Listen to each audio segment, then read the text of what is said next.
Hello, I'm attorney Michael Cade. I'm a lawyer here in Los Angeles, California.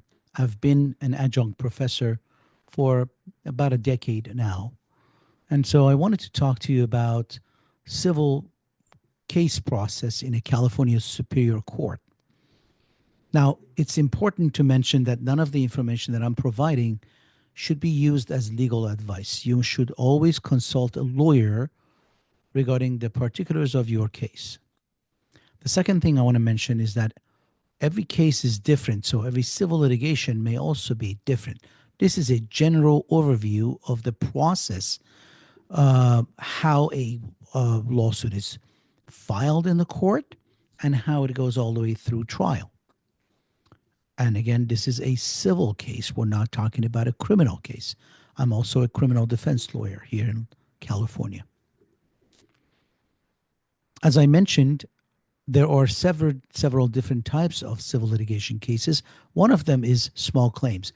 Currently, in the year 2025, at the time of the recording of this video, you can file a small claims action in a Los Angeles Superior Court where you can ask for up to $12,500.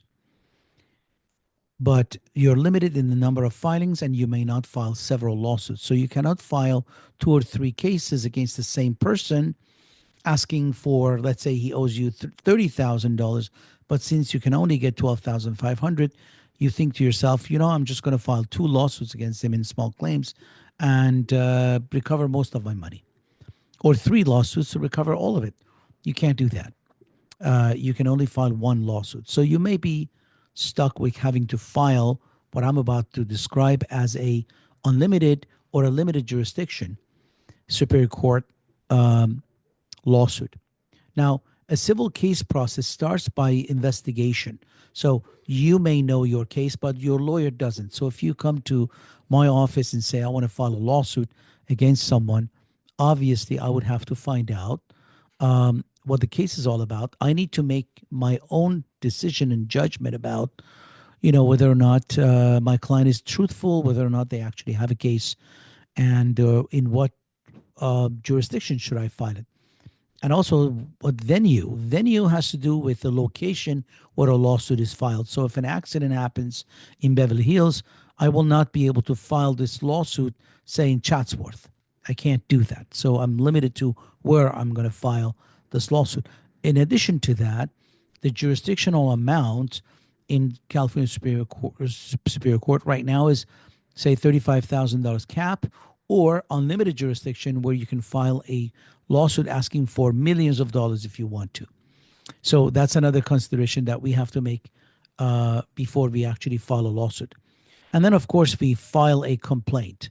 When we file a complaint with a court, this is the accusatory pleading that basically tells the court why we should, or my client should, receive damages for the injuries and damages he may have suffered.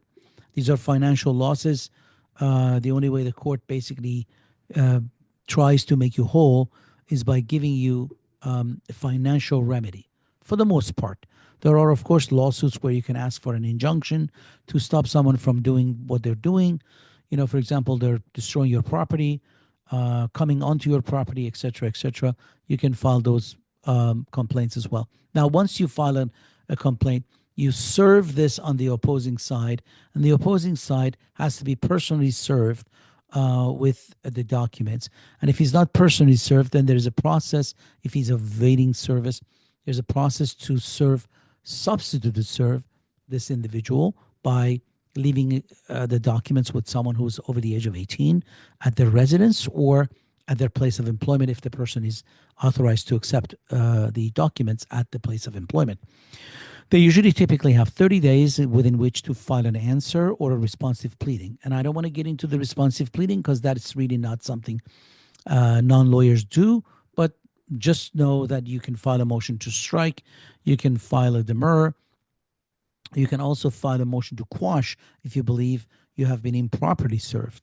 But if you file an answer, which has to be filed within 30 days of service of the complaint on you, then this process starts, and the process has to do with discovery.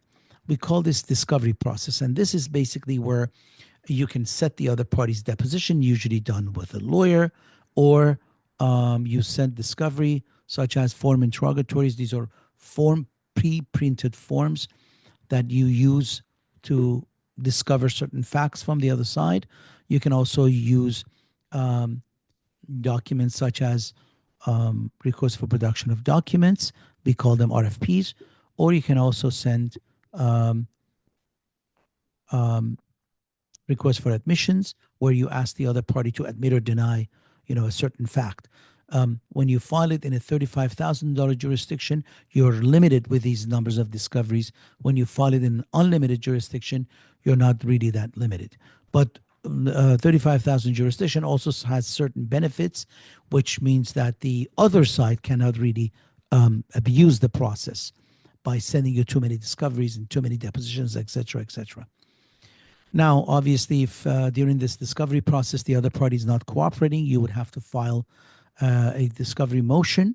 You basically seek to ask the court to compel the other side to answer the discovery or sit for the deposition, et cetera, et cetera. And you can ask for monetary damages. If the other party doesn't comply still, you can ask the court to, for example, strike the answer of the defendant or dismiss the complaint of the plaintiff who is not cooperating in the discovery process. Then, of course, after all that is done, oh, by the way, during this process, the court also has something called a case management conference, where the court, we call them CMCs, where the court basically tries to ascertain where the case is, where the case is going, how much time do we need, set it for trial. Before you go to the case management conference, which is basically on the court's website, you have to file a case management statement. If you don't file the case management statement, typically 15 days prior to the case management conference, you could face sanctions, you and or your lawyer. So you do this and you appear at the case management conference, and you basically must be ready to tell the court that you have served the other side, or if you haven't, why not? They'll give you a little more time to accomplish that. And then, of course, at some point, the court is going to set the matter for trial. If you have not posted jury fees, it may be a bench trial, which means that a judge alone will decide, the case. And then after that, you go to a trial. If it's a bench trial, that means just one judge sits and hears the entire case and renders a decision. And you can bring your own court reporter if you want to. You would have to pay for it. If it's a trial by jury, then you would have to prepare jury instructions, and it's very, very difficult. Then, of course, there's going to be deliberations where the jury is going to get into a room, and basically jury room, and talk about the case and figure out what the verdict may be, whether it's for you or against you. So, again, remember, you have to file a complaint, and once you receive that complaint, if you're the party being sued, you have typically 30 days to answer the complaint, other than landlord-tenant, which is a lot shorter time. And of course, if you want to file a cross complaint against the person that sued you, you would have to file that at the time that you file your answer, unless you get court's permission to do it at a later time. So it's very, very important that we learn about all this. This is basically the simple procedure involving filing and defending a complaint in the Los Angeles Superior Court. I'm attorney Michael Kade. You can reach me at 310-870-8000, 310-870-8000, or you can go to kadelaw.com. Thank you so much for listening. I hope this was helpful.